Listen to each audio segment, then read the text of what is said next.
Hola, anem a fer ara un altre exemple d'integració per parts. Mireu abans el vídeo anterior on explica dos casos senzills. Ara aquí jo tinc també un polinomi per una funció trigonomètrica. Fixeu-vos que no té res a veure aquest polinomi amb aquesta funció trigonomètrica.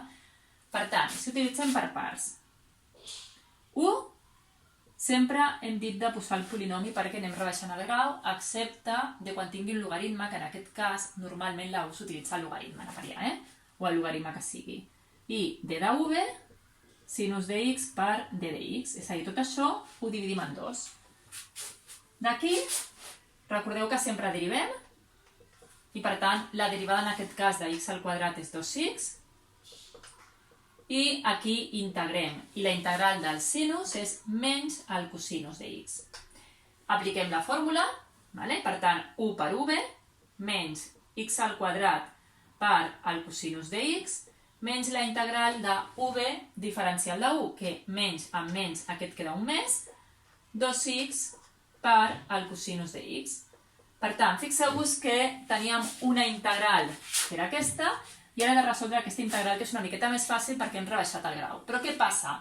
Que hem de fer un altre cop per parts. És a dir, com jo aquí tenia un polinomi de grau 2, doncs ho he de fer 2 vegades per part. Per tant, ara agafo aquesta integral d'aquí i tornem a fer aquí aquesta integral per parts. És a dir, jo tinc la integral de 2x per el cosinus de x, la fem aquí, que continuem 1, 2 de x, el polinomi sempre d de v igual al cosinus de x.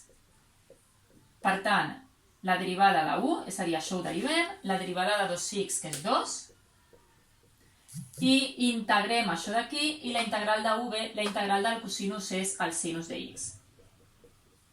I per tant, això serà 1 per v, 2x per al sinus de x, menys la integral de v diferencial de 1, 2 sinus de x per d de x. Per tant, vinc aquí i tenim que aquesta integral és menys x al quadrat per al cosinus de x més tota aquesta integral, que és la que hem fet aquí, que m'ha donat 2x per al sinus de x menys la integral de 2 per al sinus de x. Ara només cal fer aquesta integral, que és immediata, i per tant em quedarà menys x al quadrat per al cosinus de x, més 2x per al sinus de x, menys el 2 pot sortir perquè recordeu que la integral és lineal, i la integral del sinus de x, que és menys cosinus de x. És a dir, aquesta integral, el resultat final serà menys x al quadrat per al cosinus de x, més 2x per al sinus de x, més 2 per cosinus de x més t. I amb això hem acabat. Podríeu comprovar-ho, recordeu que si ara teniu paciència i derivem això d'aquí, ens hauria de sortir x al quadrat per sinus de x. I ara faré una altra tercera part de les integracions per parts i veurem una integral cíclica, que és el que és.